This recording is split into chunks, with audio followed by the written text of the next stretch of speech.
Hello, welcome back to Vespa Adventures and welcome again to the garage.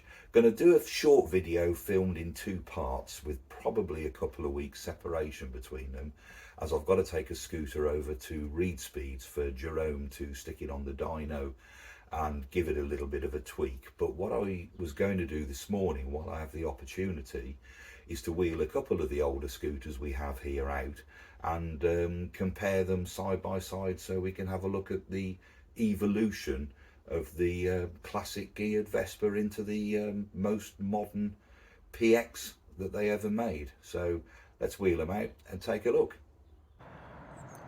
First in line's my Spanish GT 160. It carries the classic looks that were brought through from the early to mid 1960s with models like the SS, the Sprint, which was a very popular common scooter, and through to the Rally, which was the latest model of classic Vespa of this shape that was made. It's got the rounder panels, the sleeker lines. This one's got the trapezoidal headset, which was a bit unique to this scooter and only one or two other models. But as you can see, that's got the real classic 1960s, as you would expect the classic Vespa lines to look like. This is a 1977, one of the very last of this type of model made. The Rally was actually made through until about 1978 in Italy. This is a Spanish built version, not of a Rally, but of exactly the same frame and side panels, mudguard, etc. Drum brakes front and rear. A lot of scooters of this shape would have originally had 6-volt electronics, so pretty dim lights. This is running a more modern 200cc PX 200 engine with 12 volt, which makes the lights marginally better, but they're still not brilliant. Next in line is the one that we're featuring more today. This is a very early model Vespa PX. You can see it's got the slightly more modern boxy shape, the squarer edges to the side panels, squarer wider front mudguard, squarer horn cast, larger headlight. This is obviously mildly customized, but the fairly interesting thing about this is a very early, a 1978, originally a PX 150, which would have had originally no indicators, which there aren't too many non-indicator PXs around. But I think without the indicators it keeps just a lovely sleek line and less of the boxiness of next scooter in line, which is the very last design of the PX. This is a PX 200 from 2003, more of a modern colour scheme. Got indicators which PXs had from the late 70s onwards. This had 12 volt electrics, a nice 200cc motor, and with the addition of a disc brake, which became standard in more recent models of PXs into 125s and 150s as well. Electric start. It's got auto lube, so there's no pre-mixing of oil and petrol. And from there, this is probably the last style of PX ever made. The 200s weren't made much after 2003, 2004 because of emissions regulations, but the P125X carried on for a good few years. Finally, final PX 125 was made in about 2016, 2017. So from roughly 1978 to 2017 is not a bad production record for any motorcycle, and probably, without checking, probably takes a record for number of models built and longevity of its design use. But you know, and the classic design of the Vespa, even going back right to this one, the layout, the suspension, the operation of the gears, etc., the layout of the engine, goes right back to the very early models made in the just after the war, from round about 1946, 1947, and the basic Vespa design really hasn't changed an awful lot since. One of the modifications that's been made to this scooter by a previous owner, not by me, is the addition of a hydraulic disc brake. That's been really neatly added onto what would have been traditionally the wing mirror to give you your brake master cylinder here, and therefore it's got a much more modern disc brake, fork, suspension and entire front end setup, slightly lowered as well, so it sits really nicely on the road, this scooter. And if I just take you around this side, there's a clue here as to why it needs better brakes. It's that's a rebadged P125X that somebody's very cleverly redesigned, but the good reason for that, and a good reason for needing a front disc brake, is what's actually here. Now this is a purpose-built from entirely new components in kit form, a Pinasco 251cc engine. Just about squeezes into the Vespa frame, but it's not a kit onto a standard Vespa engine. It's an entirely new, freshly built engine from scratch. Pinasco supply them in component form. So also running a very tidily tucked away Del Auto carburettor there, Pinasco ignition, and also has a Pinasco box exhaust, which really means it's designed to be more of a touring engine than an out-and-out race engine or speed engine, which is certainly better for me because I'm not really a speed merchant, but that extra grunt and torque is always very welcome. Have a problem with this scooter, which is why it's going to go on to Reed Speed now to be dynoed, and that's that it's not really set up very well. It's really boggy at low revs, and then doesn't clear until we get up to somewhere in the region of about sort of 5,500 RPM, which means it's really not very comfortable to ride under about 50 miles an hour. It's bloody good fun over 50 miles an hour, but unfortunately riding scooters on A roads means that, you know, you're spending more time sort of between 40 and 50, 45 to 55 than you realistically are at 50, 60, 70 miles an hour, and sitting on a two-stroke on a motorway for any length of time on end isn't really where the enjoyment of riding scooters comes from. Match that with really poor fuel economy from a tuned engine and a small petrol tank would mean that you'd barely make it from service station to service station anyway. So I'm going to get kitted up. We'll take this over to Stourport and leave it there for hopefully Jerome to wave his magic wand.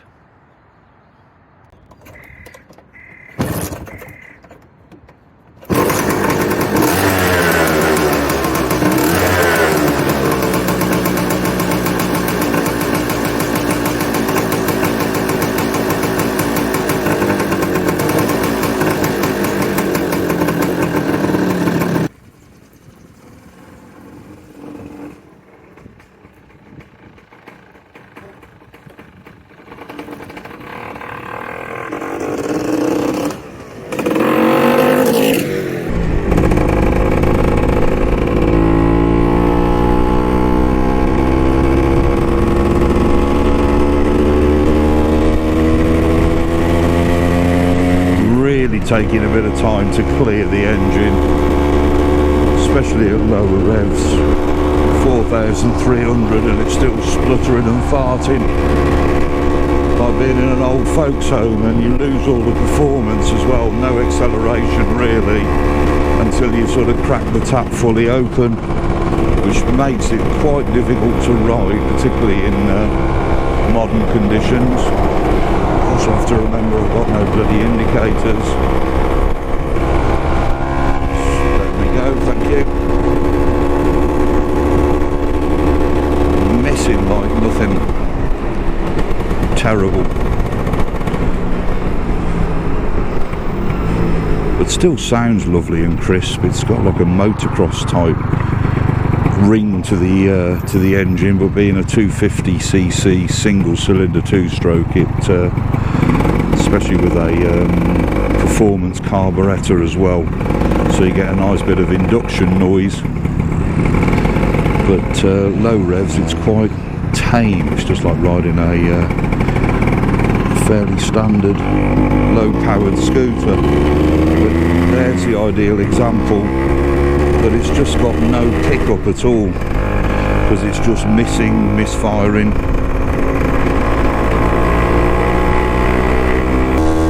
Let's see if we can get her opened up a little while we're in the showing spot. Now it's going smoother. That's much better.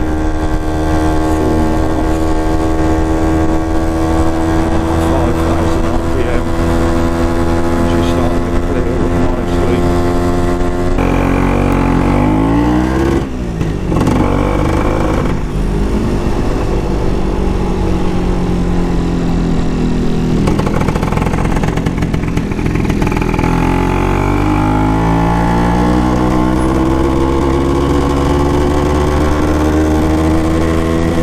Definitely hasn't liked that little bit of satin traffic, has it?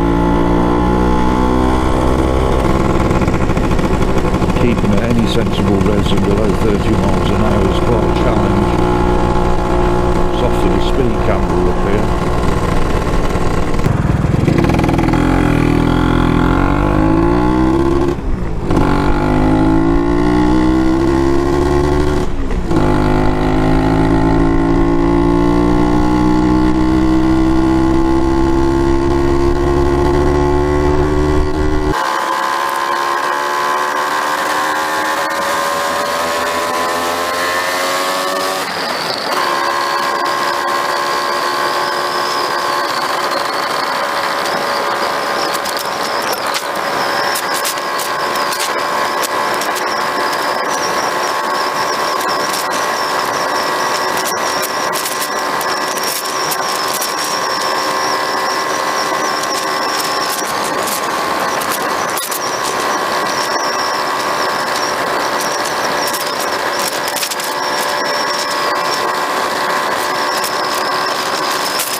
Lovely car,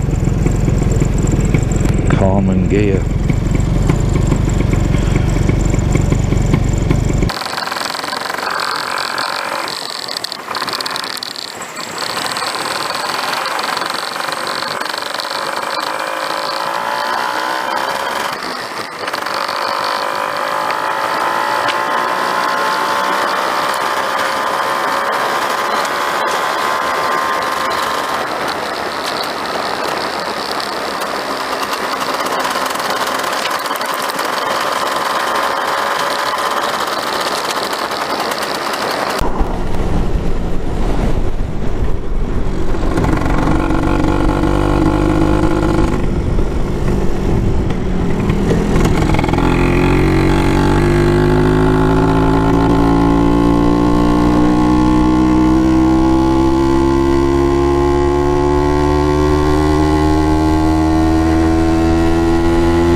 So here we are, reed speed, just ready to pick it up.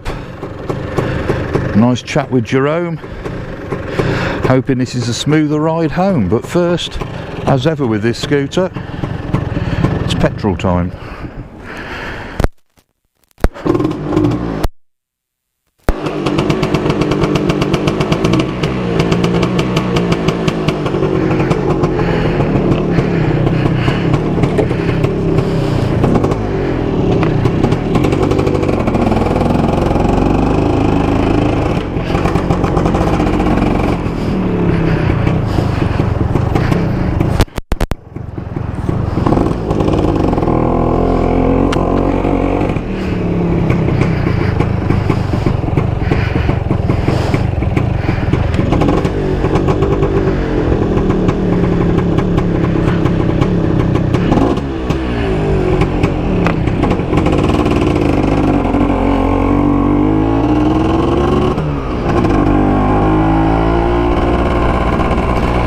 Definitely feels a bit lighter and smoother already at low revs. It's a little bit more responsive rather than bogging down.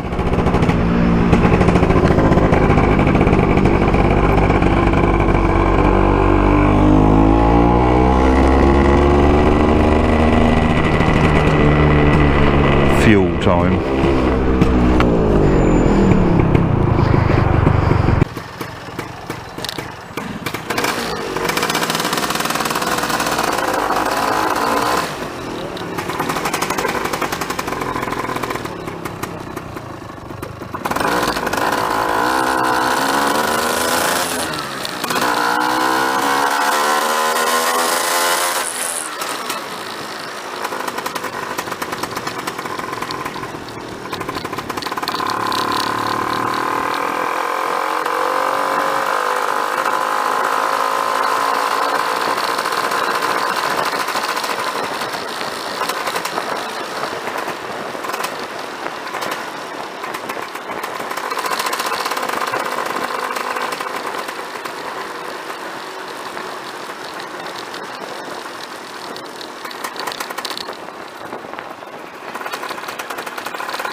Definitely a bit milder and better behaved at low revs in traffic.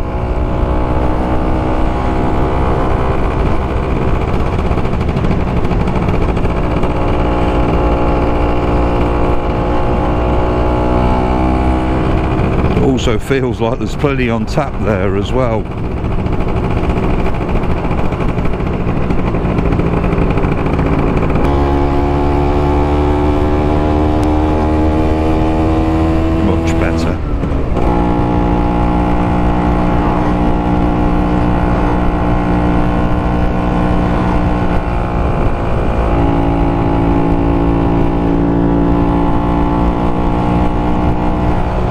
Still got that lovely roar from the induction. Oh, that's nice. That really pulls lovely. You can feel that bit of torque that should have been there before that wasn't. Yeah, second gear just straight to the bloody pothole.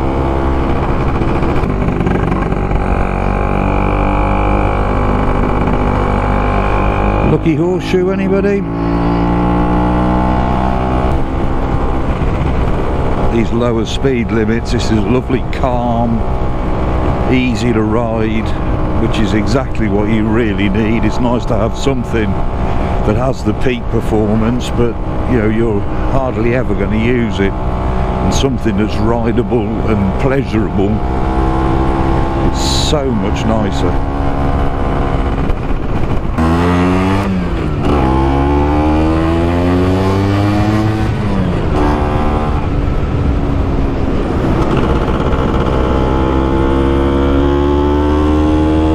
much time for a bit of fun around here. About to hit the 30 limit. Wow, that is so much better.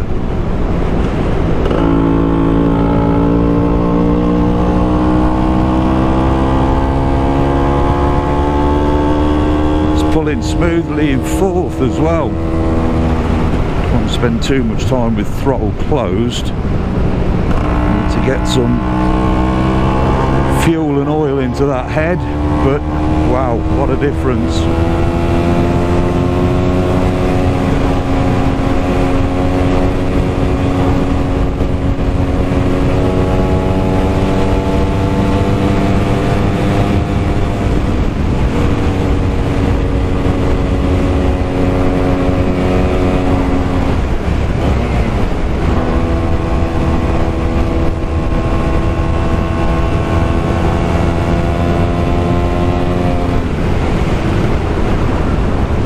First time I've really had the opportunity to ride this properly. Steady on, boy.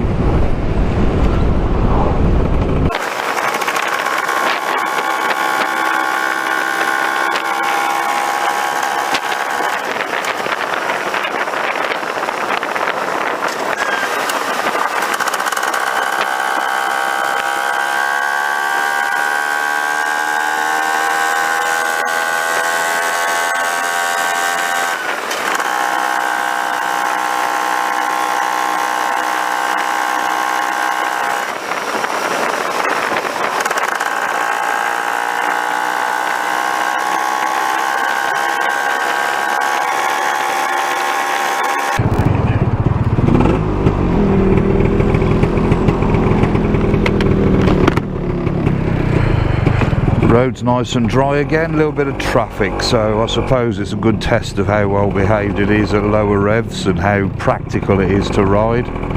Is always what happens when you sat in traffic, because sadly you spend a fair bit of time trundling along in first gear.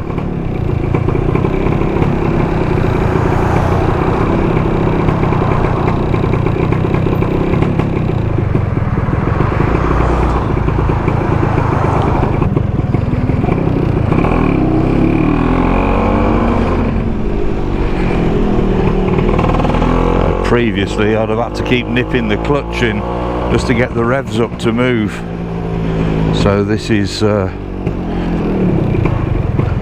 lot more practical.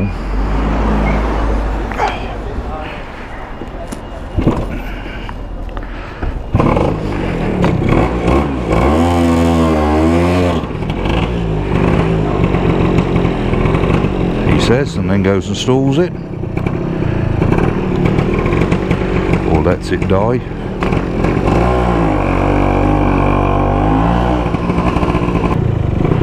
Certainly more rideable. It definitely also prefers a bit of open road in front of it rather than a couple of car bumpers. Whoa, look at that.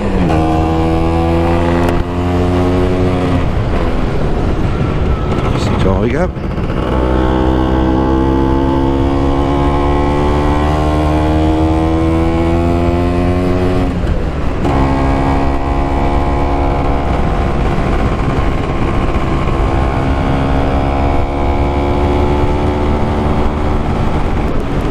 Overly keen on what's coming up, which is a dual carriageway run. Just sit there at single speeds, not necessarily ideal. It has got that little bit of oomph to get up and go as well,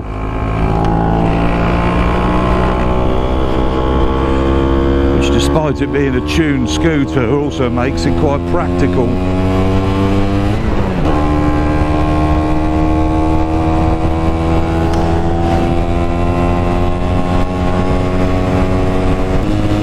Pulling very nicely up the hill.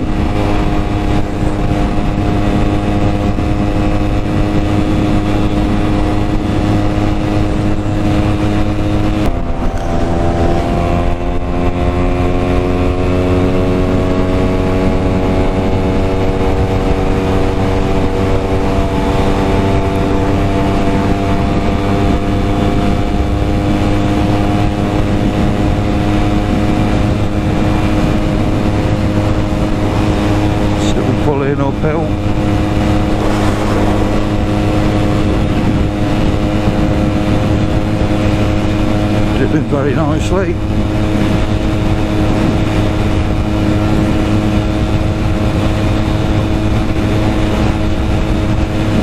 It's kind of where you'd want it to be, really.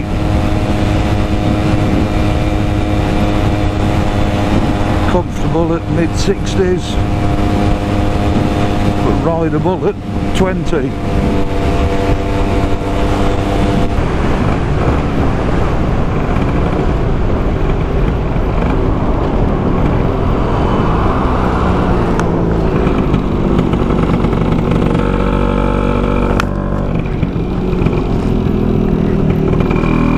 So there we have it. It was a pretty fun ride home, that, to be fair. A little bit damp in places, and still not fantastic in traffic, but a lot better than it was, and not far off a standard scooter would be. But what you really want to do is dip the clutch, get the revs up, and get it out on the open road. So a fantastic transformation and brilliant, well done job from Reed Speed and Jerome.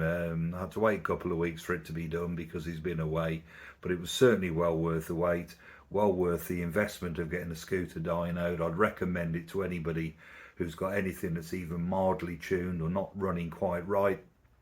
Get it on there, get it set up properly, and you know exactly where you are then going forwards. So hope you enjoyed that. Give us a like, subscribe to the channel. We've got plenty more coming up now with summer on the way. Maybe it's still a bit cold and damp, but hopefully summer's not far away. The clocks go forward this week, and we're getting out and about. So thanks for watching, and hope you enjoyed it, and see you again soon.